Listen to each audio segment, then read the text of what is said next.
اللهم صل وسلم على سيدنا محمد في الأولين والآخرين وسلم رضي الله تبارك وتعالى عن كل صحابة رسول الله أجمعين. رب اشرح لي صدري ويسر لي أمري واحلل عقدة من لساني يفقهوا قولي. رب زدنا علما وفهما وشوقا وحفظا وهدى وتقى بحرمة اسمك الأعظم يا عليم يا عليم يا عليم علمنا من لدنك. Assalamualaikum warahmatullahi ta'ala wabarakatuh. Alhamdulillah, bersyukur kita pada Allah subhanahu wa ta'ala, kerana Allah subhanahu wa ta'ala masih lagi beri kita taufik untuk kita datang ke rumahnya menunaikan salat fardu subuh secara berjemaah. Tuan-tuan demikian oleh Allah subhanahu wa ta'ala, banyak kelebihan yang telah diberitahu oleh baginda Nabi sallallahu alaihi wasallam berkaitan dengan orang yang datang subuh secara berjemaah. Antaranya orang yang sembahyang subuh secara berjemaah, pahala yang Allah SWT beri pada dia seolah dia sembahyang sepanjang malam. Kita nak berdiri sepanjang malam memang tak mampu, tapi kita datang sembahyang subuh secara berjemaah, maka pahala ganjaran Allah beri demikian. Bukanlah bermaksud bila Allah SWT beri pahala demikian maka seolah kita tak perlu sembahyang malam, sembahyang tahajud saja. Tidak. Sembahyang tahajud dia ada ganjaran dia dan dia ada mujahadah dia, pendekatan dia dengan Allah SWT. Sembahyang subuh dia ada dia punya mujahadah dia ada ganjaran dia. Yang mana Allah suka sangat orang jaga sembahyang subuh tadi, maka Allah beri pahala dia macam seolah-olah dia sembahyang sepanjang malam. Begitu juga hari ini dalam satu hadis juga, orang yang jaga sunnah Nabi SAW di zaman fahsyak dan munkar, zaman kerosakan umat, maka Allah beri dia pahala syahid. Satu pahala syahid, dalam satu riwayat yang lain disebutkan 100 pahala syahid. Bila disebutkan pahala, bukan syahid, satu orang yang syahid yang berjuang jalan Allah, dia mati kerana menegakkan agama, tu orang syahid. Satu lagi orang yang memperoleh pahala syahid. Jadi tak sama dengan orang yang syahid dengan orang yang pahala syahid. Jadi orang syahid tu dapat pahala, begitu juga dia jaga sunnah Nabi SAW, maka dia akan dapat pahala ganjaran yang sama. Kenapa tuan-tuan demikian ada Allah SWT buat ganjaran? Allah boleh beri macam mana pun, Allah tidak ikut. Walaupun orang Yahudi kata Allah kerikut, tapi Allah tidak kerikut. Walaupun orang kafir kata Allah kerikut, tapi Allah tidak kerikut. Allah Maha Kaya. Innallaha la ghaniyyun 'anil 'alamin. Laqad sami'a Allahu qawla alladhina qalu innallaha faqir wa nahnu aghniya. Allah dengar orang yang cakap Allah faqir, lepas tu kata kami kaya. Allah dengar. Allah SWT beritahu sebenarnya, ya ayyuhan nas antumul fuqara'u ila Allah. Wahai manusia, kamu sebenarnya yang fakir, kamu yang berhajat kepada Allah. Allah tidak berhajat kepada kamu. Jadi sifat fakir ini sifat kita. Kalau Allah tarik udara daripada kita, nak tengok sombong sangat kita, Allah stopkan udara, nak tengok macam mana. Hari ini udara yang kita sedut ni Allah yang bagi jalan. Adanya udara kita dapat sedut, alhamdulillah. Kemudian ada ni matahari naik, Allah beri. Cuba Allah stopkan matahari, ada gelap kita, sanggup ke duduk dalam gelap? Begitu juga hari ni Allah tak nak datangkan malam, siang saja memanjang, letih juga kita. Jadi tuan-tuan demikian ada Allah SWT, banyak benda yang Allah beri pada kita, semuanya Allah tak tuntut, tidak ada cukai pun, tidak ada, semuanya subsidi Allah beri. Kalau Allah kira setiap satu detik kita nak sedut ni, Allah minta dia punya fees dia, mati kita. Nak tidur pun tak boleh. Ada pun Allah SWT kata, tak apa, aku tak minta fees, kamu sekarang jantung kamu pam sendiri, nak tengok boleh tak kamu hidup. Jantung kita yang bergerak ni, dia bukan bergerak sendiri, Allah gerakkan. Dia Allah tarik jantung daripada kita, habis kita. Kita duk sombong sangat dalam dunia ni, kita duk zalim sangat dalam dunia ni, kita rasa kita betul. Apa kita di hadapan Allah Subhanahu Wa Taala? Apa yang kita nak jawab di hadapan Allah? Kita tidak ada apa-apa pun. Sebab itu tuan-tuan demikian oleh Allah Subhanahu Wa Taala, Bersyukur atas segala nikmat yang Allah beri, ini jalan yang terbaik. Tapi kalau kita tak pandai berterima kasih dengan manusia, macam bagaimana kita nak berterima kasih dengan Allah? Ini Nabi SAW beritahu, man la yashkurun nas la yashkurullah. Siapa yang tak pandai berterima kasih dengan manusia, macam mana nak berterima kasih dengan Allah? Kita ni hidup saling bantu-bantu. Kadang-kadang kita tak mampu nak buat tu, ada kawan kita bantu, tolong kita untuk buat. Tapi kita lupa pertolongan dia, kita tak ucap apa-apa terima kasih pun pada dia. Bayangkan, orang macam ni nak syukur atas nikmat Allah memang tak pandai. Syukur sama dia pun dia tak pandai nak syukur atas nikmat Allah. Terima kasih sama dia pun dia tak pandai nak terima kasih atas apa. Satu, Nabi bagi tahu dalam satu riwayat sebut man la yashkurun nas, dengan perkataan la. Yang kedua, man lam yashkurin nas, dengan perkataan lam. Lam ni maksudnya siapa yang tak pernah berterima kasih. Siapa yang tak pernah berterima kasih. Kalau la, siapa yang tidak berterima kasih. Jadi satu tidak pernah, satu lagi tidak biasa sahaja. Maka orang yang tidak pernah berterima kasih pada manusia, dia takkan pernah berterima kasih kepada Allah. Sebab itu bila hati kita tak pernah berterima kasih dengan manusia, apa nikmat yang Allah beri kita tak pernah syukur pun, banyak kita ambil jalan kufur. Bila kita ambil jalan kufur, tuan-tuan bukan adik Allah SWT, satu hari hati kita akan kerah. Bila hati kita akan kerah, kita akan rasa orang lain tak betul, kita je betul. Ini bahaya. Sebab itu sifat orang kafir ni Allah bagi dan bagi tahu dalam satu lagi surah Al-Baqarah, innal ladina kafaru sawa'un 'alaihim a anzartahum am lam tunzirhum la yu'minun. Orang kafir ni, kalau kamu beri peringatan pada dia, sawa'un 'alaihim a anzartahum am lam tunzirhum, kamu beri peringatan, kamu tak beri peringatan pun sama je, mereka takkan beriman. Hati dah kerah.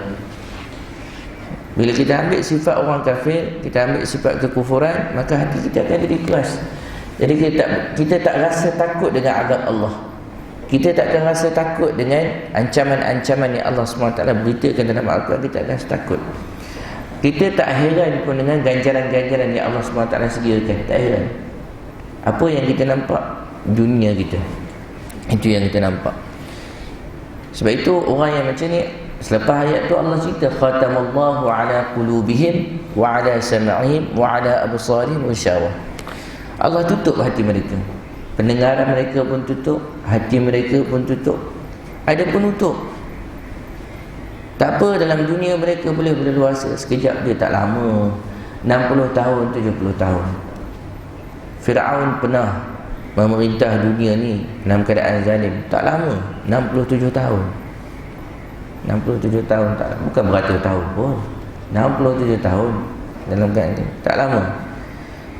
Dan tambah lagi kita umat Nabi, umat yang mana umur dia tak panjang. Kalau umur kita 60-70 tahun, orang akan perintah secara zalim ni sekejap je. Tak sampai 60-70 tahun Allah akan tunjuk. Jadi tuan-tuan bukan ada Allah SWT bagi peringatan, tapi sama je. Kemudian Allah cerita pula antara satu orang kafir yang sifat dia terang tantang kafir. Memang keras hati dia, dia takkan terima pun. Susah dia nak beriman. Susah. Yang kedua, orang yang mana dia nampaknya beriman tapi hati dia penuh kekufuran. Dalam istilah kita panggil munafik. Ini cerita Allah SWT cerita. Wa minan nasi man yaqulu amanna billah. Di kalangan manusia ada orang yang kata kami beriman dengan Allah. Wa minan nasi man yaqulu amanna billah wa bil yaumil akhir, dan beriman dengan hari akhirat. Wa minan nasi man yaqulu amanna billah wa bil yaumil akhir. Dia kata dia beriman dengan Allah, dia kata beriman dengan, tapi sebenarnya mereka ni tidak beriman. Orang yang munafik, seri dia, hati dia benci dengan keimanan. Yang kedua, bila dia benci dengan keimanan, dia suka ambil jalan bohong. Bukan saja dia bohong Allah, bahkan dia bohong orang beriman. Ini sifat Allah SWT cerita dalam Quran. Tak tahu tuan percaya ke tidak. Kita ni duduk atas basic, banyaknya pengalaman kena atas batang hidung kita baru kita tahu, oh betul lah, Itu kata orang tua cakap, pasal dia rasa dah. Tapi ini bukan orang tua cakap, ini Tuhan kita, Allah yang ciptakan kita cakap. Dia yang beritahu pada kita, dia memang sifat dia gitu. Wa ma hum bimu'minin, mereka ni hakikat bukan orang yang beriman. Yukhadi'un Allah wal ladina amanu, mereka suka bohong. Dia buat tipu daya pada Allah, konon-kononnya dia rasa dia berjaya lah, berjaya dalam bohong. Begitu juga konon-konon dia berjaya dalam bohong orang beriman ni. Yukhadi'un Allah wal ladina amanu wa ma yakhda'una illa anfusahum, mereka tak tipu melainkan diri mereka. Orang yang ambil jalan pembohongan, orang yang ambil jalan penipuan, sebenarnya mereka telah menciptakan halakah, kemusnahan untuk diri mereka sendiri sebenarnya. Sama. Sekarang boleh terlepas. Satu hari nanti inna batasya rabbika lasyadid, bila Allah tangkap tak tekan terlepas ni. Betul tak kau buat ni? Tunduk je. Ya Allah, benar. Sekarang kamu terima pembalasan kamu. Inna batasya rabbika lasyadid. Waktu tu Allah tangkap habis. Sebab itu apa yang Allah SWT sebut dalam Quran, jangan kita nak mempertikaikan lagi. Begitu apa yang Nabi SAW bagi tahu pada kita, jangan kita pertikaikan lagi. Satu yang ada dalam Quran, satu yang ada dalam hadis, dua-dua ni kita terima. Itu tanda kita beriman. Apabila bertembung akal kita dengan Al-Quran, bertembung akal kita dengan hadis, maka itulah akal kita, jangan ambil akal kita. Sebab akal ni ada batasan. Apabila bertembung di antara akal kita dengan nakal, apa yang kita nak ambil? Sudah tentu kita ambil Al-Quran, ambil nakal. Nakal ni sumber daripada Al-Quran dan hadis. Akal ni apa yang kita fikir, fikiran kita. Contoh apa yang kita fikir, kita fikir dalam syariat kita, Nabi bagi tahu dah, rasuah ni rosak, dia akan menghancurkan kehidupan kita. Kita rasa tak, dengan rasuah kita dapat keuntungan. Sebenarnya apabila syariat kata macam tu, akal kena buat macam mana? Akal kena nafikan, tak, rosak. Riba dengan keuntungan yang dihalalkan oleh syarak, maka bila bertembung di antara riba, yang benda yang Allah SWT haram, kemudian bertembung dengan nakal tadi, ni riba, ini satu lagi Allah kata jangan ambil riba, mana kita nak ambil? Akal kata kalau kita ambil riba ada keuntungan di sana, akal kata ada untung. Allah SWT kata tak ada untung, dia akan rosakkan kemanusiaan, dia akan rosakkan hubungan kemanusiaan. Orang yang ada harta yang banyak tak ada masalah, dia tak ada efek. Bila dia bankrupt baru dia tahu. Orang yang tidak, orang yang ada duit sikit, yang tak banyak, terikat dengan riba, dia akan rasa tertekan. Bila tak nak bayar pada waktu tu, ya Allah, iyalah kita ambil RM10, kena bayar RM20, RM30, itu baru nisbah RM10. Belum nisbah 100, ambil 100,000, bayar 200,000, 250,000, 300. Mula bayarlah tu, baru tak habis lagi bayar bunga, belum bayar yang kepala punya, bayar bunga. Waktu tu kerja tak ada, apa semua tak ada, dah sekali tak ada. Zalim tak? Allah kata zalim. Dia untung kat dia, tapi dia ingat dia untung tak lama. Orang yang ambil cara haram, maka dia tak boleh nak labu cara halal pun, dia akan pergi ke haram juga. Bila pergi ke haram, dia tak lama, seronok dia sekejap saja. Tanya orang yang buat benda haram, hati dia puas tak? Takkan puas. Allah takkan letak kepuasan dalam benda yang haram. Allah letak kepuasan dalam benda yang halal. Tuan-tuan pergi tanya orang yang ada isteri, dia jaga betul isteri dia, benda yang halal, Allah akan beri kepuasan dalam halalnya. Pergi tanya orang yang suka buat zina, tengok lepas seorang, dah sekali penyakit datang, takkan puas. Orang yang buat benda haram takkan puas. Bila puas, kubur akan puaskan dia. Dia masuk dalam kubur, waktu tu baru. Sebagaimana Nabi SAW bagi tahu, kita duduk dalam dunia ni suka cari harta, kumpul satu, sampai setahap apa dia yang berlaku, tuan-tuan? Dapatlah satu lembah emas, kita minta lagi lembah yang kedua, dapat lembah kedua, minta yang ketiga. Nabi kata walayyam la afahu illa turab, takkan puas untuk dia melainkan tanah. Itu bila dia masuk dalam kubur, dia kata, ya Allah, aku tak nak. Sebab tak boleh bagi manfaat dekat sana. Bayangkan tuan-tuan, orang beriman, orang sentiasa ingat. Tapi orang yang kufur jangan. Orang yang kafir tak, dia rasa dia nak kelentong Allah, sebenarnya dia kelentong diri dia sendiri. Dia rasa dia nak kelentong orang yang beriman, sebenarnya dia kelentong diri sendiri. Itu je. Fi qulubihim marad, dalam hatinya ada sakit, Allah akan tambah sakitnya. Dalam dunia dia kata lah duduk entah, tak boleh. Dia akan fikir untuk rosakkan manusia, dia akan fikir untuk rosak. Hati dia tak seronok pun. Dia akan fikir. Kepuasan dia dapat kawan manusia. Satu, dapat kawan manusia. Yang kedua, dapat daripada keuntungan atas kawalan manusia tadi. Fi qulubihim marad, hati dia sentiasa macam ni. Tapi ancaman demi ancaman akan datang. Walahum azabun alimun bima kanu yakdzibun, dekat akhirat sana dia akan dapat azab yang pedih lagi apa yang dia bohong dulu. Bayangkanlah tuan-tuan, benda ni Allah cerita dalam Quran. Dan begitu juga sifat orang munafik, Allah SWT cerita, wa idza qila lahum la tufsidu fil ard qalu innama nahnu muslihun. Bila kata kamu janganlah buat rosak di muka bumi, janganlah kamu aniaya orang, janganlah kamu bunuh orang, jangan kamu menyakiti hati orang, jangan kamu menyakiti tubuh badan orang. Dia kata tak, kami tak buat gitu, kami buat baik. Ni yang kami buat ni bukan. Qalu innama nahnu muslihun. Kita ingat benda-benda ni rupanya Allah SWT cerita sambil lalu. Hanya Quran ni macam dongeng, kita ingat gitu. Rupanya apa yang Allah cerita benar. Itulah sifat-sifat mereka. Tuan-tuan pergi tanya orang-orang yang buat salah, dan sekali dia, kalau dia tak akur kesilapan dia, kesalahan dia, dia kata tak, saya buat untuk kebajikan rakyat, saya buat untuk masalah rakyat. Dan hakikat dia senang bohong. Qalu innama nahnu muslihun. Allah tahu tak? Ala innahum humul mufsidun walakin la yash'urun. Bahkan dia suka buat benda kerosakan, tapi konon-konon dia tak tahulah. Allah Maha mengetahui. Beginilah keadaan-keadaan. Dan Allah SWT cerita depan kita, dia ada kepala dia, penasihat dia. Rupanya orang munafik ni ada penasihat. Dia betul ada penasihat, bukan tak ada penasihat.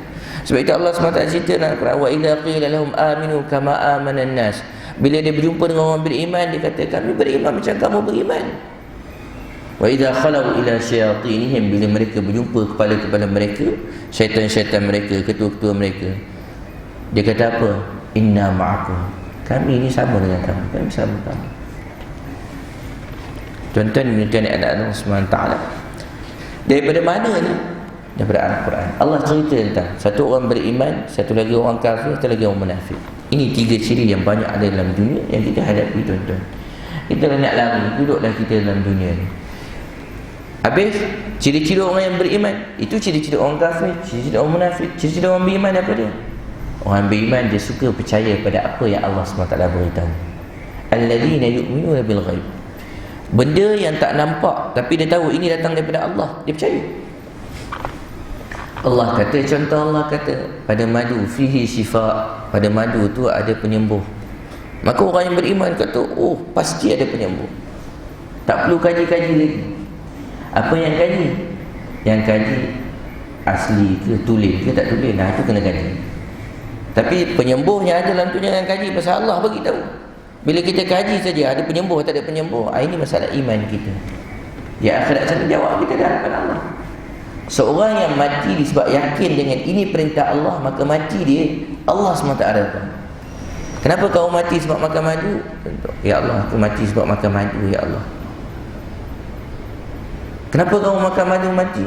Aku yakin bahawa dalam Quran kamu cerita fihi syifa'ul linnas, ada penyembuh, jadi aku makan. Aku makan tu, ya Allah.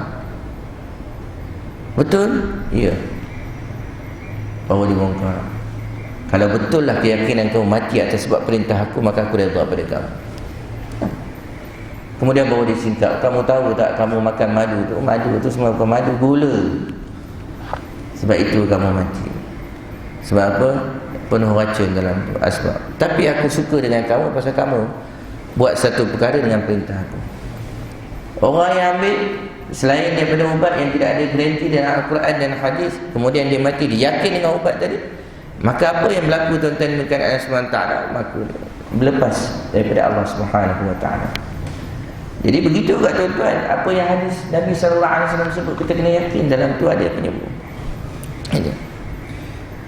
Jadi ini keimanan kita, alladzina yu'minuna bil ghaib, beriman dengan perkara yang ghaib. Kemudian orang yang beriman dia suka apa? Dia suka jaga sembahyang dia. Wa yuqimuna shalah. Kemudian bila dia ada harta, dia suka buat apa dengan harta dia? Dia suka infak. Dia orang beriman.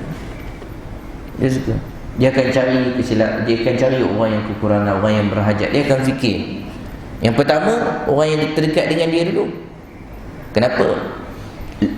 Allah SWT telah ajar kita cara bagaimana nak aturkan duit kita untuk masalah umat.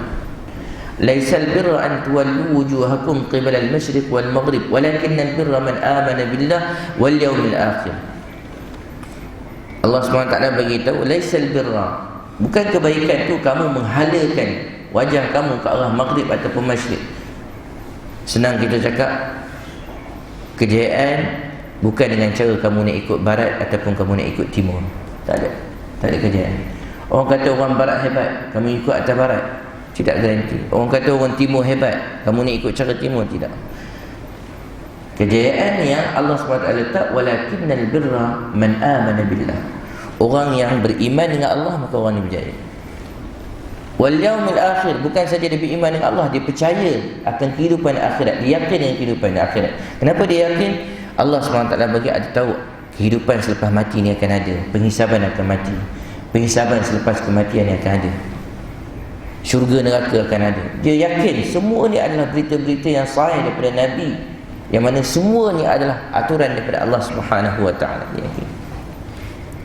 Maka orang man amana billah wal yaumil akhir. Sebab itu iman dengan hari akhirat kita tak dapat nak pisah. Dia akan sama. Sebab itu kita kata orang yang kata saya beriman, tapi dia pertikaikan syurga ni ada ke? Neraka ni betul ke? Kita ni dibangkit kata. Ini orang cabut iman dia, tak mungkin. Sebab itu keimanan tidak dapat dipisahkan dengan akhirat. Keimanan mesti dengan akhirat. Balasan, ganjaran, semua ada kaitan dengan akhirat.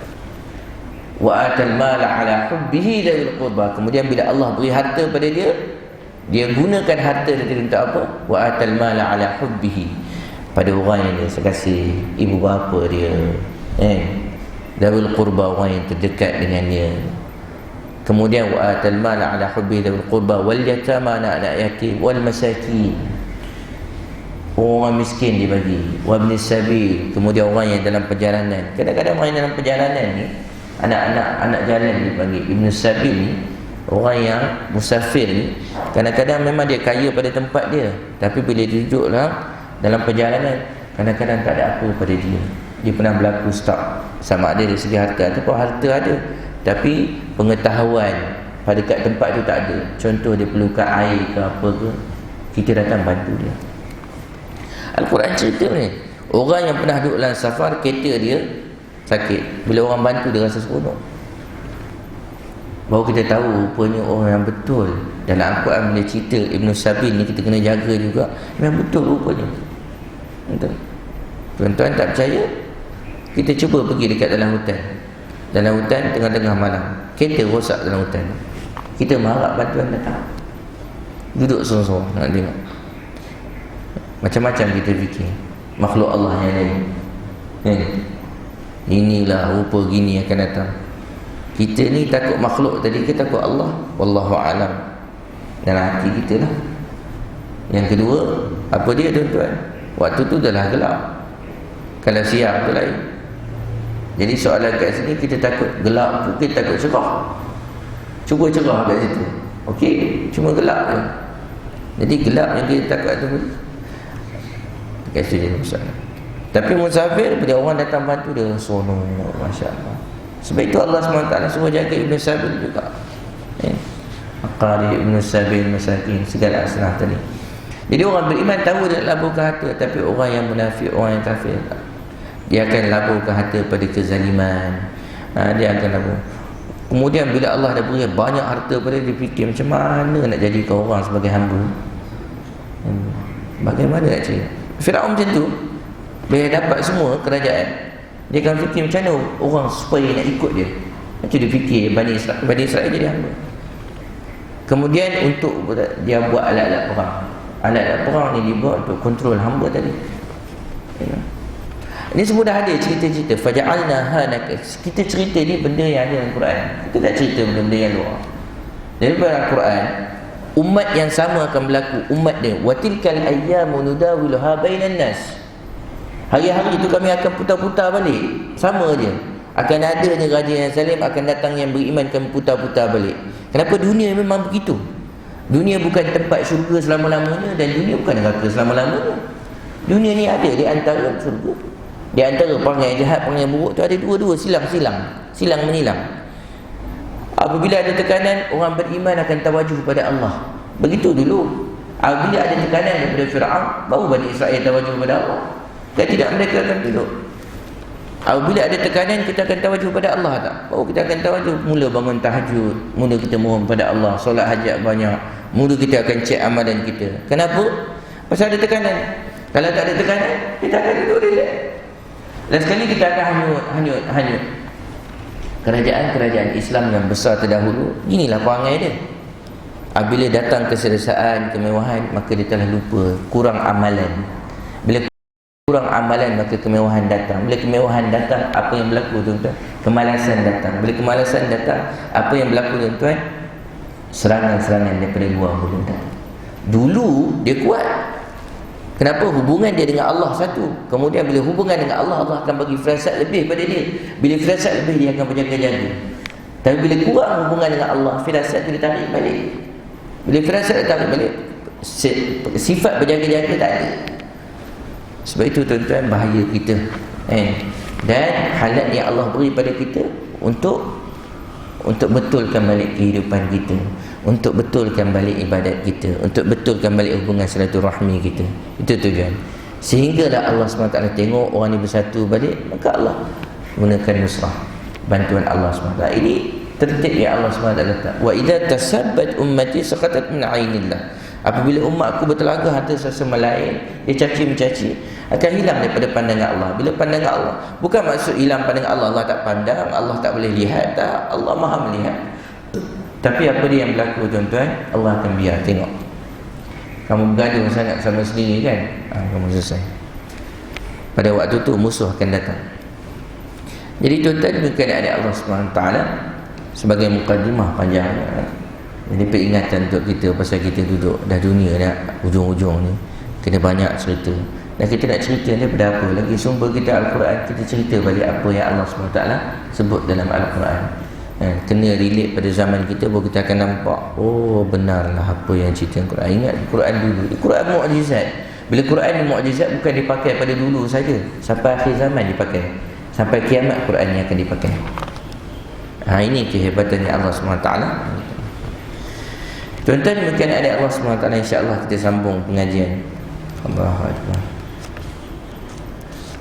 Daripada kitab Risalah Tauhid, tuan-tuan boleh buka muka surat yang ke-32. Kita masuk bab qudrah. 32 Al-Qudrah. Tuan-tuan, Allah ni Tuhan kita. Allah ni Tuhan. Orang yang beriman tahu Tuhan kita adalah Allah. Tidak ada Tuhan selain daripada Allah. Jadi bila kita tahu Tuhan kita Allah, kita nak tahulah juga Allah ni siapa, kita nak tahu. Tapi boleh tak kita kenal Allah melalui zat ni? Tak boleh. Sebab Allah SWT ada beritahu dalam Quran, laisa kamitslihi syai'. Susah. Jadi apa yang perlu kita tahu dari segi sifat ni, kita tahu. Sebab itu kita belajar dari segi sifat dia. Dan alhamdulillah kita dah belajar daripada awal sifat kewujudan Tuhan. Allah ni wujud, ya betul. Dan kewujudan Allah, kita dah bahas, kewujudan Allah sama tak dengan kewujudan makhluk? Sudah tentu tidak sama. Apa yang kita faham dengan kewujudan kita, kita ni wujud pasal ada mak dan ayah. Kalau tak ada mak ayah, boleh wujud tak kita? Jangan kita kias Tuhan wujud dia begitu. Sebab itu Allah nafi dalam surah Al-Ikhlas dah, lam yalid wa lam yulad. Dia tidak melahirkan, tidak dilahirkan. Sebab kita fikir mak ayah kita tadi gabung tadi melahirkan kita, kemudian jadilah kita dilahirkan oleh mak ayah kita. Kita rasa gitu kan? Lepas tu kita pun kias Tuhan pun begitu juga.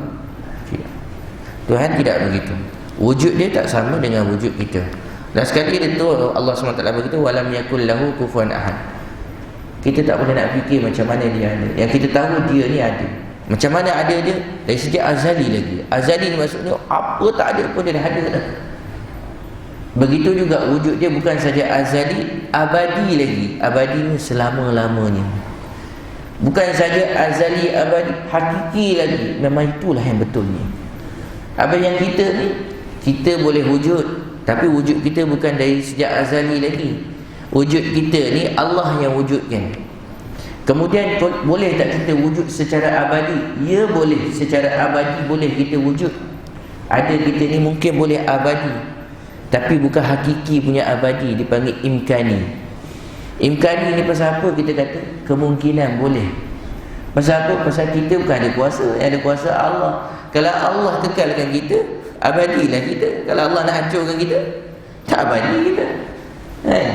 Sebab itu kita jangan kiaskan wujud kita macam wujud Allah macam wujud makhluk. Itu alhamdulillah kita dah belajar. Kemudian kita belajar pula antara sifat Allah iaitu sifat qadim. Allah ni memang dah ada dahulu lagi. Kita tak boleh nak tetapkan masa dia bila dia ada. Kita boleh letak umur berapa tahun? 30 tahun. Oh, sebelum 30 tahun tak ada ni. Umur berapa tahun? 60 tahun. Sebelum 60 tahun tak ada dia. Itu kita. Maknanya kita terikat dengan masa, kita terikat dengan tempoh. Boleh tak kita nak kata Allah terikat dengan tempoh? Tidak. Allah tidak terikat dengan tempoh. Tempoh tu adalah makhluk untuk kita. Untuk kita tahu berapa lama jangka masa hayat kita, untuk kita tahu dunia ni berapa lama, untuk kita tahu kereta kita berapa lama, untuk kita tahu semua benda. Makanan kita berapa lama, Allah ciptakan untuk kita. Untuk Allah tidak terikat. Allah qadim. Sifat Allah sifat qadim. Memang dia dah ada sebelum tu. Kita tak boleh. Kita qadim lawan dia hadis baru. Kita ni benda yang baru. Benda yang baru, benda yang perlukan pada tempoh. Putaran alam, perlukan pada siang dan malam. Allah perlu pada siang dan malam? Tak ada.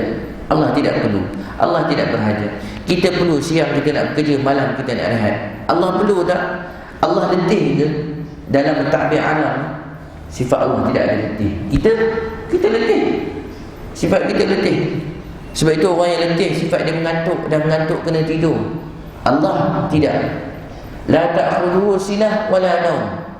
Allah ni ngantuk pun tak ada. Dah lah tak ada ngantuk, apatah lagi tidur. Kalau Allah ada sifat ngantuk, habis muka alam ni. Matahari dengan bulan bintang boleh terlalu habis bertembung. Semuanya. Angin dengan angin dah lah datang angin, api pula datang sekali. Macam mana? Ini gunung ganang boleh jatuh atas kita. Awan boleh jatuh atas kita. Langit yang tinggi, ingat langit kalau jatuh kau boleh dah mana? Semuanya Allah ta'bir alam. Alhamdulillah Rabbil alamin. Segala puji bagi Allah yang ta'bir sekalian alam. Ini kita tahu. Ini sendiri. Begitu juga Allah SWT baqa kekal. Kita dah belajar. Allah wujud, qidam, baqa. Mukhalafatuhu lil hawadith. Dia tahu, dia tak sama. Kenapa tak sama mukhalafatuhu lil hawadith? Ada setengah orang kata apa? Ini kita belajar akidah Ahlussunnah wal Jamaah. Ahlussunnah wal Jamaah, akidah terutama lagi akidah Asy'ariyah tak sama dengan akidah umat terdahulu. Dia kata gitu pula. Dia kata tak sama. Ini akidah baru. Antara yang paling kuat tak sama, dia kata akidah mukhalafatuhu lil hawadith. Itu. Sedangkan mukhalafatuhu lil hawadith ni makna dia Allah tak sama dengan perkara yang baru. Maksud tak sama dengan perkara baru. Ada tak dalam Quran? Ada. Laisa kamitslihi syai' wa lam yakul lahu kufuwan ahad. Ini maksudnya Allah tidak sama pun dengan, ada dalam Quran sebut wa lam yakul lahu kufuwan ahad. Allah tidak sekufu pun dengan satu benda yang baru. Nah, kita tengok ulama dahulu ada tak? Tuan-tuan ni kena ada Allah SWT. Imam Tahawiyah rahimahullah, Imam Tahawi rahimahullah ta'ala, dia buat satu akidah Tahawiyah. Akidah ni ada kita akidah. Dalam kitab matan dia disebut wala yushbihul anam. Allah tidak menyerupai makhluk. Siapa tak dengar apa yang kita belajar? Akidah dulu dengan akidah sama dia. Bukan kita nak kata akidah dulu dengan akidah kita sama, bahkan akidah Nabi-Nabi terdahulu dengan kita sama dia. Dari segi akidah kita tak ada beza.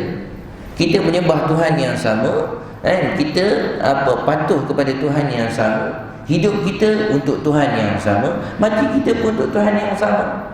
Daripada dulu sampai sekarang takkan ada ke Nabi-Nabi dahulu dia belajar, dia ketahui sifat-sifat Tuhan yang sampai pada diri lain daripada yang kita? Tak ada, sama. Yang beza hanyalah syariat. Syariat dia beza. Nabi Musa, umat dia punya semayang tiga waktu je. Umat Nabi kita 5 waktu semayang. Sebab itulah Nabi berulang kali Isra Mi'raj tu jumpa Nabi Musa kata, aku ni ada pengalaman pada umatku 3 waktu dia tak boleh nak jaga. Kamu 50 waktu. Janganlah Muhammad, pergilah minta kurang lagi. Dah minta kurang daripada 50 jadi 5. Pun Nabi Musa beritahu lagi, Muhammad, umat kamu tak mampu 5 waktu. Umat aku 3 waktu je. Dalam umat aku besar-besar daripada kamu, umur panjang-panjang, umat kamu kenik-kenik, apa boleh buat 5 waktu? Nabi kata, aku malu. Tu datang suara Allah SWT beritahu pada Muhammad alaihi wahyu. Allah SWT beritahu, walaupun 5 waktu, tapi ganjaran ni 50 waktu. Ni umat terdahulu 3 waktu, ganjaran 3 waktu je. Itu spesialnya umat akhir zaman ni. Umat-umat terdahulu ketagih untuk menjadi umat sekarang. Dia rasa seronoknya umat ni. Kelebihan spesial Allah ni, umur yang singkat, dia dapat jaga perintah Allah, dia bawa sunnah Nabi dia, kemudian dia berjaya masuk syurga paling mula sekali. Umat dahulu tak boleh masuk, dia masuk dulu. Ini umat, kelebihan umat itu. Jadi tuan-tuan demikian ada Allah SWT. Bila kita nak cerita akidah, kita sama dulu sampai sekarang. Mukhalafatul Muhammad, qiyamuhu ta'ala binafsi. Apa maksud qiyamuhu ta'ala binafsi? Kita dah bahas sebelum ni, iaitu Allah berdiri dengan sendiri, tidak berhajat pada apa-apa makhluk pun. Maksudnya, kalau dah nak kata Allah SWT berhajat pada tempat untuk dia duduk, itu makhluk. Allah tidak berhajat. Bila Allah cipta, Allah tidak berhajat. Allah cipta ke aras, Allah berhajat tak untuk menjadikan aras sebagai penginapan dia? Tidak. Allah ciptakan bumi, Allah ciptakan langit, Allah berhajat pada langit untuk dia duduk? Tidak. Allah ciptakan bumi, Allah berhajat pada bumi untuk didiami? Tidak. Semua untuk makhluk. Allah sikit pun tidak berhajat pada makhluk dia. Ini maksud innallaha la ghaniyun 'anil 'alamin. Allah kata Allah tidak berhajat sikit pun dengan alam ini, menunjukkan kepada makhluk Allah tidak berhajat. Mukhalafah qiyamu ta'ala binafsi, wahdani, keesaannya, qul huwallahu. Kemudian baru kita masuk bab qudrah. Hari ini sifat kita yang kita nak pelajari berkaitan dengan sifat Allah qudrah. Jadi tuan-tuan boleh tengok muka surat 32. Artinya kuasa. Bila kita bincang bab sifat qudrah, maknanya kuasa. Qudrat Tuhan memberi bekas pada mengadakan dan mentiadakan tiap-tiap sesuatu. Maka hakikatnya ialah satu sifat yang qadim lagi azali, yang sabit berdiri pada zat Allah Ta'ala, dengan dia mengadakan tiap-tiap yang ada dan mentiadakan tiap-tiap yang tiada, bersetuju dengan irada. Apa maksud memberi bekas? Iaitu memberi kesan. Apabila Allah SWT buat sesuatu, maka tampak kesan pada sesuatu tadi. Ini maksud memberi bekas. Kemudian Allah SWT bila buat sesuatu, Allah memang berkeinginan untuk buat sesuatu tadi. Innama'a idza aradallahu bisyai'in. Bila Allah SWT keinginan untuk mengadakan sesuatu, maka sesuatu boleh. Innama amruhu idza arada syai'an an yaqula lahu kun fayakun. Qudrah dia ada ta'alluq dengan iradah. Padahal bila kekuasaan Allah ada ta'alluq dengan keinginan Allah SWT. Tuan-tuan, kita ni kadang-kadang kita nak buat tapi kita tak ada keinginan. Contoh macam mana? Kita ambil ini, kita ambil ini. Kita pun minum, kita pun jalan, nak pergi basuh gelas. Tiba-tiba tengah-tengah terpecah, jatuh. Adakah kita ingin untuk jatuhkan gelas tadi? Tak ada, tapi terjadi. Jadi khilaf dengan keinginan kita. Adakah kita nak kata Allah SWT begitu? Tidak. Allah SWT bila buat satu perkara memang sama dengan keinginan dia. Allah nak jadikan matahari, memang Allah akan ciptakan matahari. Allah nak jadikan bulan, tersilaplah jadi bintang. Bukan. Bila Allah nak ciptakan sesuatu, ini kudrah Allah. Kita cerita kudrah Allah bersama dengan iradah Allah. Macam kudrah kita, kadang kita boleh buat sesuatu, kadang terlepas daripada keinginan kita. Keinginan kita makan ubat ni nak baik, rupanya tak baik. Keinginan kita nak duduk satu tempat ni, kita nak lindung diri daripada kena hujan. Tiba-tiba masuk juga hujan. Keinginan kita tak sama dengan kudrah. Tapi kudrah Allah sama dengan keinginan Allah SWT. Dan ada beri kesan. Adapun menyandarkan ta'zir, iaitu memberi bekas, memberi kesan kepada kudrat itu secara majazi akli. Secara majaz, iaitu sindiran cakap yang difaham oleh akal. Majazi satu hakikat, satu lagi majaz. Hakikat satu benda yang betul, majaz ni satu benda yang lawan kepada hakikat tadi. Contoh, kita pernah sebut orang harimau, pernah tak? Kita panggil budak ni macam harimau. Dia bukan harimau, tapi dia ada keberanian, maka kita panggil dia harimau. Yang harimau yang sebenar itu dipanggil hakikat harimau. Adapun orang yang dipanggil harimau tapi dia bukan hakikat, dipanggil majaz. Itu dalam istilah tauhid yang kita belajar, satu hakikat, satu lagi majaz. Supaya tuan-tuan faham istilah yang digunakan. Itu. Satu orang kata apa macam tikus. Pengecut dia macam tikus. Satu tikus yang betul. Satu lagi orang yang kita panggil dia tikus. Dia bukan tikus, tapi oleh kerana dia amalkan, dia ada perangai macam tikus pun, ataupun tikus beramal dan sebagainya, dan sebagainya. Allahu a'lam. Kudrat itu majazi akli, sindiran cakap yang difaham oleh akal. Kerana yang memberi bekas pada hakikat itu zat yang maha suci, maka tidak ada perbuatan melainkan baginya. Semuanya datang daripada Allah SWT. Walaupun hakikat kita rasa kita boleh buat, tapi sebenarnya bukan kita yang buat. Hakikatnya semuanya Allah SWT. Kita rasa kita masak, kita dah petik api, lepas tu kita anggap kita petik api mesti keluar panas semua. Tidak. Yang memanaskan, yang menyejukkan Allah. Nabi Ibrahim AS, Allah cakap ditetapkan, Allah telah tentukan bahawasanya dia akan dicampakkan ke dalam api. Bila dicampak dalam api, Namrud fikir Nabi Ibrahim dicampak dalam api ni dia akan hangus. Ini yang difikir oleh Namrud. Kenapa? Kita mengikut akal kita nampak api, sifat dia membakar. Tiba bila Nabi Ibrahim masuk je, relax, sejahtera je Nabi Ibrahim.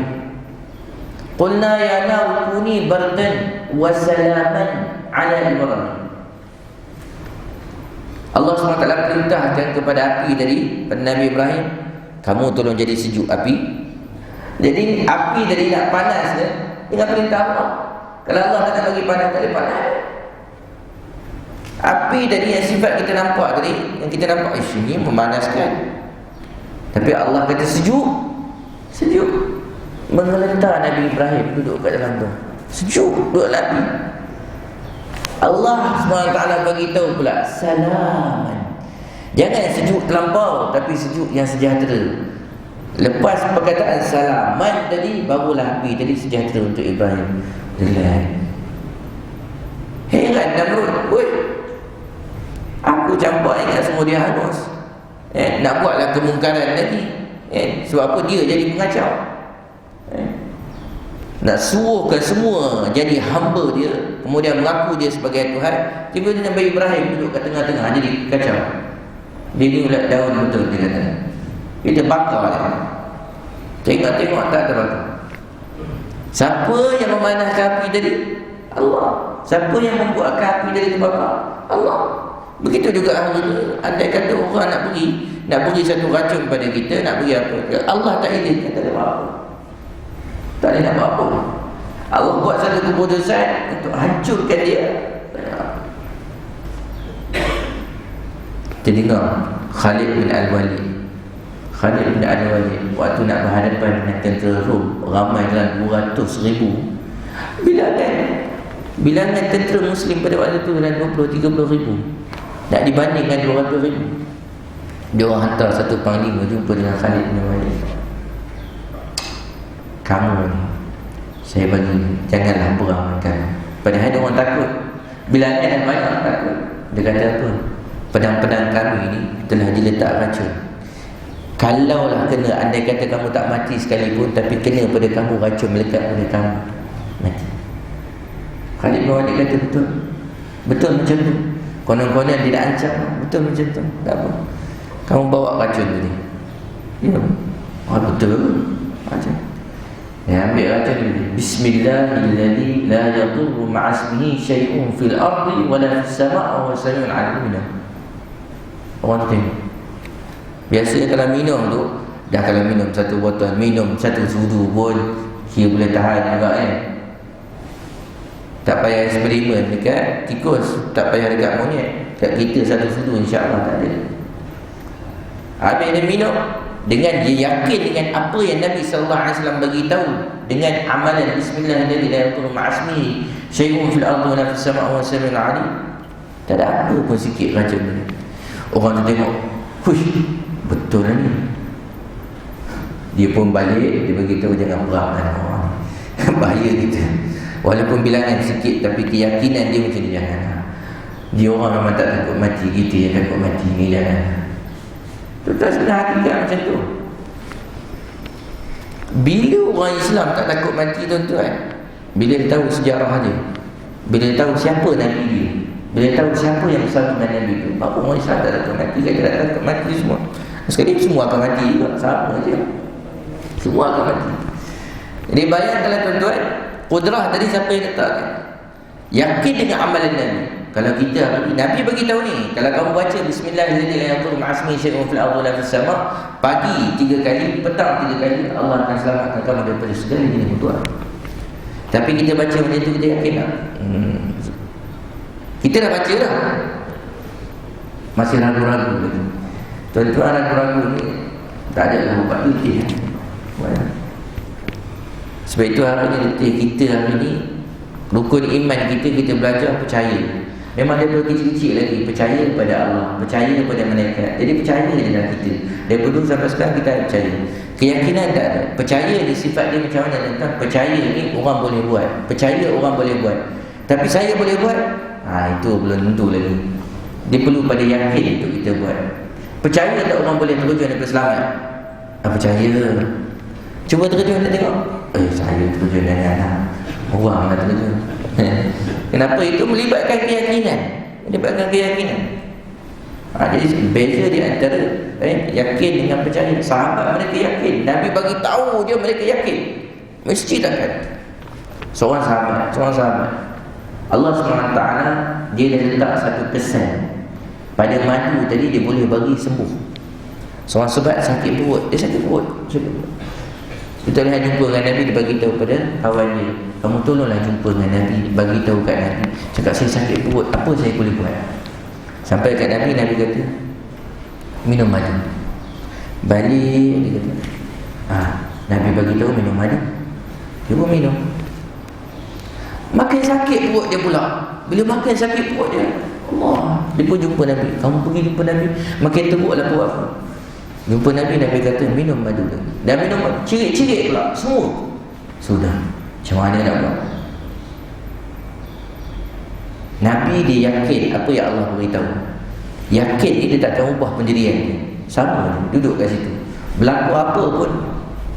Kali ketiga datang. Bila lagi datang, macam mana? Ya Rasulullah, dia makin sakit. Nabi bagi tahu minum madu. Madu tidak menipu, perut dia menipu. Nabi bagi tahu madu tidak menipu. Kenapa? Nabi yakin dengan apa yang Allah SWT firmankan, fihi syifa'ul linnas. Ini keyakinan Nabi. Madu tak tipu, perut dia tipu. Minum sekali lagi terus sembuh. Kenapa? Sifat madu yang asli. Yang asli, kita cerita yang asli lah. Yang tak asli macam-macam boleh jadi. Yang asli ni sifat dia akan hilangkan toksik. Dia akan hilangkan apa dia, racun-racun dalam perut. Sebab itu pertama dia akan sakit perut, dia mulah. Lepas tu dia akan cirit, dia buang. Bila dia buang dah lega lah. Tapi dia perlukan 3 kali proses. Proses yang pertama, jangan minum sekali saja. Minum sekali, kemudian minum lagi, kemudian minum lagi. Step dia, ya kan? Ini yang Nabi ajar pada sahabat. Kenapa? Keyakinan tadi. Keyakinan. Jadi kita ada yakin itu. Sebab itu tuan-tuan bukan Allah SWT, kita kena yakin. Dan Allah SWT, Allah ni bukan saja kudrah, tapi bila Allah SWT buat sesuatu, ada kesan pada itu. Kesan tadi pun datang daripada Allah SWT. Okay. Maka tidak ada perbuatan melainkan baginya. Demikianlah yang telah disebutkan oleh ulama muhaqqiqin. Tetapi pada orang yang awam berkata kudrat yang memperbuat atau katanya pandang olehmu perbuatan kudrat Allah, maka yang demikian itu haram. Dan kata separuh ulama makruh selama ia tidak beriktikad kudrat yang beri bekas dengan sendirinya. Adapun ia mengiktikadkan kudrat yang beri bekas dengan sendiri, nescaya jadi kafir. Kuasa, kudrat ni mana kuasa? Satu, kuasa kita nak tahu, bila Allah SWT beri kekuatan pada kita, kita jangan rasa kekuatan kita boleh buat segala-galanya. Kalau kita rasa kekuatan kita boleh buat segala-galanya, hukum boleh jatuh kafir. Contohlah kata-kata, saya yang menentukan kehidupan saya, rezeki saya yang cari. Kamu cari rezeki kan? Anak saya ni saya hidup, pasal itu dia boleh hidup. Kalau saya tak hidup ni, tak hidup. Saya ni saya kerja ni pasal ni. Kalau tidak, anak saya tak boleh makan. Tok Allah ambil nyawa ni, ada dia makan juga. Isteri saya ni saya yang jamin hidup dia. Maknanya dia rasa dengan kekuatan yang Allah beri tadi, dia boleh jamin kehidupan orang. Kafir. Boleh jatuh kufur. Boleh jatuh kufur perkataan begini. Bayangkanlah hari ni kita kata kita boleh buat segala-galanya. Berapa ramai hari ni orang kata, oh kalau saya tak buat ni, anak saya nak makan apa. Tuk tengah-tengah dia kena penyakit, meninggal. Isteri dia kahwin lain, lebih seronok dia. Dia mikir, alhamdulillah lah suami aku meninggal, awak dapat suami baru, lagi baru rupanya. Ya, seronok abah lama ni. Ya, makan selemak dia tak hari. Ini macam-macam jenis boleh makan. Kambing bakar semua. Lagi sedap makan dia. Yang lama dah pergi menghadap Tuhan. Apa nak jawab di hadapan Tuhan? Dia dah kata dah, saya boleh makan segala-galanya. Sebab itu etika kita jangan. Allah beri kekuatan pada kita bukan untuk kita sombong. Ini guna. Jadi dia cakap, kudrah yang Allah beri pada kita sebenarnya bukan kita. Sebab itu kita kena letak hati kita, alhamdulillah kita dapat bawa motor ni, Allah hidupkan dapat motor. Nak tidur pun sama juga. Hatta kita nak buang air kecil, kita boleh air daripada kemaluan kita sendiri yang keluarkan ke? Kita rasa kita yang keluarkan. Ada orang tak boleh keluar. Tanya orang yang kena batu karang, dia nak keluar kan tak dapat. Dia ada kudrah, kekuatan, dia rasa dia boleh keluar. Dulu biasa dia boleh keluar sendiri, tiba-tiba keinginan dia untuk keluar tak dapat. Allah apabila ada kudrah, iradah dia akan bersama. Kita ada kudrah, iradah kita tak akan bersama. Kadang-kadang orang yang tanya orang yang sakit, kadang-kadang dia nak pergi kerja, dah sakit tak, saya kena stroke, tapi keinginan dia nak jalan. Kekuatan dengan keinginan kita dapat nak sama, pasal dia makhluk. Tahulah bahawasanya semua datang daripada Allah, yang dapat beri kesan bekas daripada Allah. Sebab itu kalau orang yang rasa dia ada kekuatan, dia boleh buat segalanya, bahaya kita. Maka yang sebenarnya ialah Tuhan yang bersifat kudrat, mempunyai kebesaran dan perintahan yang meliputi dan sekalian makhluk. Di dalam genggamannya yang bersendiri mengadakan apa-apa kehendaknya yang tiada dapat dikirakan. Kita ni semua makhluk dia. Allah sekejap saja, Allah nak hancurkan kita pun sekejap. Allah nak beri kemuliaan pada kita. Qulillahumma malikal mulk tu'til mulka man tasha' wa tanzi'ul mulka mimman tasha'. Allah yang mempunyai kerajaan yang sebenar. Allah nak beri pada siapa saja Allah boleh beri, Allah nak tarik pun boleh. Tak ada masalah, tidak mustahil bagi. Wa tu'izzu man tasha' wa tudhillu man tasha'. Allah nak beri kemuliaan pada seorang, Allah boleh beri. Nak bagi hina pun sekejap saja. Hari ini jadi pengarah, besok jadi kuli, boleh. Hari ini dia jadi kuli, lepas tu setahun lepas dia jadi pengarah, tukar di antara pengarahan kuli, boleh, tak ada masalah. Sebab itu orang jadi pengarah dengan sombong, dia sombong tebak-tebak, tak apa, tengok tutup jadi kuli. Bayangkan tuan-tuan sementara Allah boleh ubah. Dulu orang kafir hidup, Allah ubah dia, Allah bagi iman pada dia. Sayyidina Bilal radhiyallahu anhu, orang Habsyi. Habsyi ni orang kulit hitam, dia agak hina oleh orang Arab. Allah ubahkan Bilal jadi gubernur. Bayangkan, Bilal, Allah ubahkan Bilal jadi muazzin. Sampai sekarang mana muazzin-muazzin kita panggil Bilal. Kan tengok muka tak macam Bilal. Tapi Bilal kan, kenapa Allah nak beri kemuliaan pada waktu itu? Bukan saja pada zaman Nabi digunakan nama dia, sampai sekarang digunakan nama dia. Dan orang bangga pula. Ni surau ni punya Tok Bilal. Ni surau punya Bilal. Ni masjid ni punya Bilal ni. Bilal. Bilal tak ada tak? Nama dia sampai sekarang. Allah nak mulia dia. Nabi Muhammad sahaja lah. Pasal ini memang Allah tetap untuk beri mulia. Walaupun ada orang yang hinakan dia, Allah SWT telah buat keputusan, wa rafa'na laka dzikra. Kami akan muliakan kamu. Walaupun orang tak suka kamu diselawat, orang tak suka apa nama kamu disebut, Allah akan tinggi-tinggikan nama Nabi Muhammad SAW. Tak ada seorang pun boleh. Bahkan bila azan ni mesti ada nama Nabi kita. Entah kenapa. Kenapa Allah telah buat keputusan. Bila Allah nak muliakan seorang, Allah boleh mulia. Bila Allah nak hancurkan seorang, nak hina seorang, Allah boleh. Jadi tuan-tuan, ini kena ada Allah Subhanahu Wa Taala. Tuhan, insya-Allah kita akan ambilkan sifat ni. I'tiqad qadariyah nanti kita akan sama.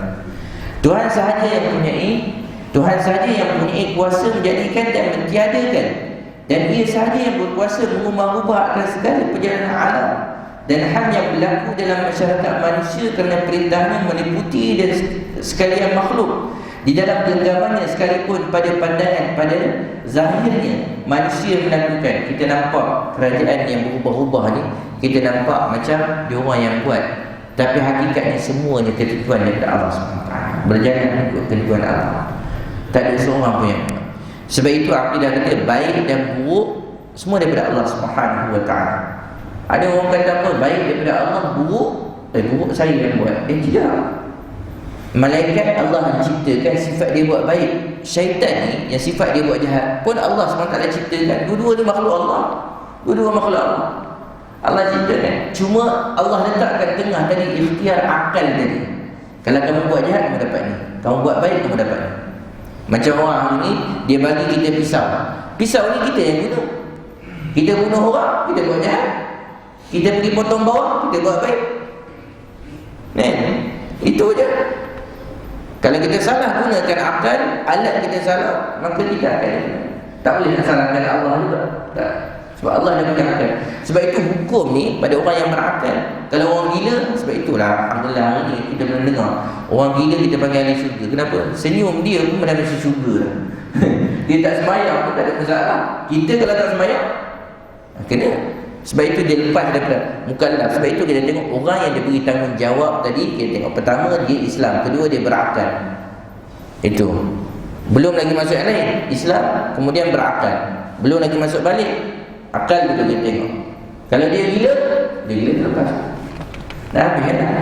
Ada yang kata senyum orang gila ni bagus. Kita jangan marah ke dia. Dia dah dapat syurga, kita belum tentu lagi. Memperbuat dan mengerjakan tetapi hakikatnya ialah Tuhan. Hanya yang ada bagi manusia itu usaha dan ikhtiar. Sebab itu kita sebut kita ni hanya usaha dan ikhtiar. Kita usaha, tapi yang bagi jadi siapa dia? Allah. Kemudian kita ikhtiar. Di antara manfaat dan mudarat, mana kita nak buat? Kita hanya usaha dan ikhtiar sahaja. Kita jangan rasa apa yang kita usaha pasti akan jadi. Ini mana? Sebab itu kalau kita tengok perkataan manjadda wajada, salah ke betul? Manjadda wajada, salah ke betul? Kalau kita tengok dari segi akidah, kita salah. Siapa yang berusaha pasti akan dapat. Betul ke salah?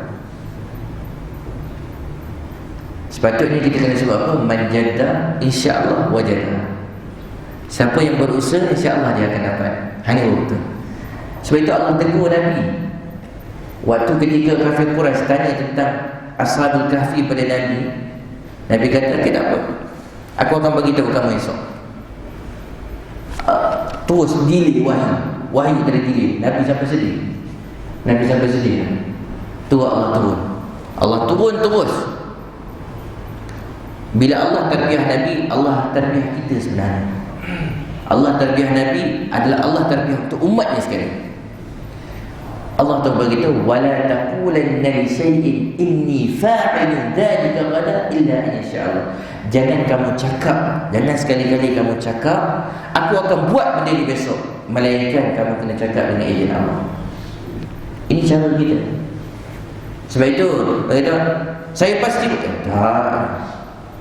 InsyaAllah saya dapat buat. Ini orang beriman punya cakap. Dengan izin Allah kita dapat buat. Okey. Itu pun tidak boleh memberi bekas pada mengadakan atau mentiadakan. Kita nyalakan api, kita harap api tadi boleh jadi panas. Kita jangan yakin kita nyala boleh panas. Kita kena yakin yang beri panas siapa dia? Allah. Ini api dah orang beriman, kan?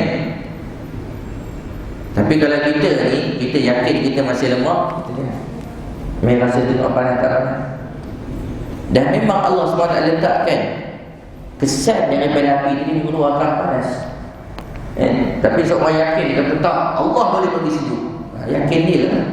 Allah boleh bagi sejuk api ni, boleh. Boleh, tak ada masalah. Yakin dia pada waktu tu.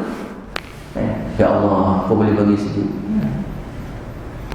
Sejuk, boleh sejuk apa? Sebagaimana kau telah beli api itu sejuk macam perahu, tak ada masalah. Tapi kita, ya Allah kau bagi sejuk. Yakin.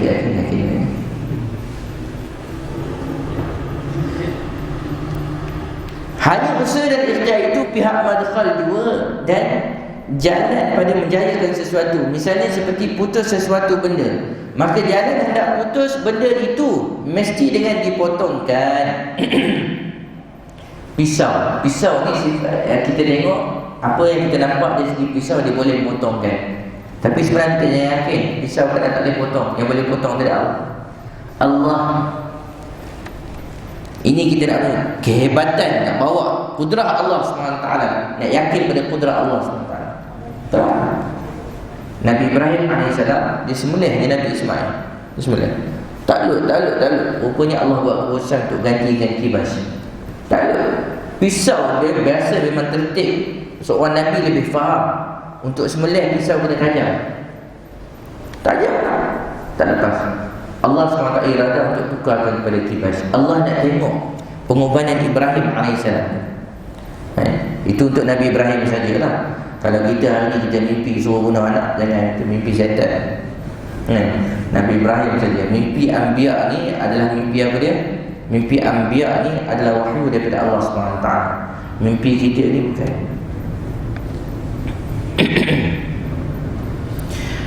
Okey.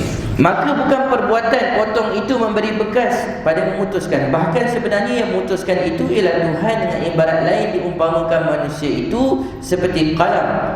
Maka berjalanlah qalam itu pada menulis sesuatu huruf, sesuatu kalimah dengan mengikut kehendak si penulis. Yang demikian jadilah pada zahirnya qalam yang menulis, adapun hakikatnya ialah mengikut kehendak tangan si penulis. Artinya penulis hakiki ialah Allah Ta'ala. Qalam ni maksudnya pen lah. Pen, walaupun pada zahirnya kita nampak pen yang keluarkan dakwat, tapi sebenarnya yang bergerak untuk tentukan sesuatu tadi tertulis, takdir, hakikat, ketentuan, semuanya Allah Subhanahu Wa Taala. Kita ni hanya mengikut flow sahaja, mengikut flow. Apa yang Allah telah tetap daripada azali. Sebab itu kita tengok Nabi SAW dah cerita lah macam mana Nabi boleh tahu daripada ilmu Allah. Allah dah beritahu kepada Nabi, akhir zaman akan berlaku begini, akhir zaman akan berlaku begini. Kenapa Allah akan tentukan akhir zaman yang akan ini? Allah tentukan, Allah beritahu kepada Nabi 1400 tahun dahulu. Allah beritahu yang mana akhir zaman kamu akan dapati bangunan tinggi-tinggi. Sahabat tengok bangunan tinggi-tinggi. Rumah sahabat pun boleh lompat daripada atas ke bawah. Rumah kita hari ni dah lompat daripada atas ke bawah kan? Tak kan?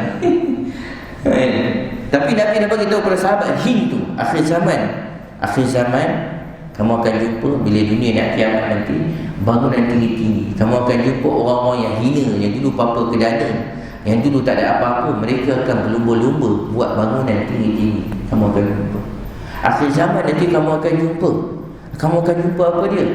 seorang ibu ni buat dijadikan macam hamba sahaja. Kamu akan jumpa benda ni. Akan akhir zaman nanti, idza taqarraba zaman, apabila dekat zaman nanti, akhir zaman nanti, kamu akan jumpa zina akan berleluasa. Kamu akan jumpa arak akan berleluasa. Kamu akan jumpa pembunuhan akan menjadi berleluasa. Kamu akan jumpa ilmu mula akan terangkat. Kamu akan tengok kejahilan akan berleluasa. Jadi ni semua sahabat cerita. Sahabat pun fikir, macam mana boleh jadi gini? Pasal dia tak apa pada dia. Tapi semua tu macam mana Nabi boleh beritahu? Allah dah sampaikan kepada Nabi keadaan zaman yang akan berlaku begitu. Jadi semua ni aturan Allah Subhanahu Wa Taala. Sekarang kita pilih, kita nak menjadi asbab terjadi tanda akhir zaman ataupun kita nak selamat daripada itu. Semua cerita. Sebab itu hari ini kita mohon hidayah, ya Allah, ya Allah, janganlah kau jadikan aku begini, ya Allah, jadikan aku yang kau redai, ya Allah. Ini kita nak, kita doa kepada Allah Subhanahu Wa Taala. Jadi tuan-tuan berkaitan ada Allah Subhanahu Wa Taala. Itu yang dikatakan semua dia mengikut ketentuan daripada Allah Subhanahu Wa Taala. Umpama tadi qalam tadi, pen, Allah yang tulislah. Kita hanya melaksanakan. Dah sebutkan fulan ni akan buat gini, fulan ni akan buat ni, fulan ni akan buat ni. Maka i'tiqad dan kepercayaan manusia di dalam perkara ini berbagai-bagai fikiran dan fahaman. Seterusnya membawa berbagai-bagai kepercayaan dan i'tiqad. Maka dengan sebab itu dinyatakan di sini 3 macam i'tiqad atau kepercayaan. Yang pertama i'tiqad qadariyah, i'tiqad jabariyah. Yang ketiga Ahlussunnah wal Jamaah. InsyaAllah kita akan bahaskan pada kuliah akan datang. Tapi saya akan buat hint pada tuan-tuan, dalam masalah kudrah ni ada 3 firqah. Yang pertama firqah dia apa dia? Firqah yang mengatakan apabila Allah beri kuasa pada kita, kita boleh buat ikut suka hati kita. Kita yang menentukan. Ini firqah ni panggil qadariyah. Contoh secara ringkas saya beritahu. Yang kedua jabariyah. Jabariyah dia kata walaupun Allah beri kuasa, kita tak ada apa, macam boneka sahaja. Yang qadariyah tadi, tuan-tuan pernah dengar kan? Saya jadi kaya ni pasal saya usaha lah.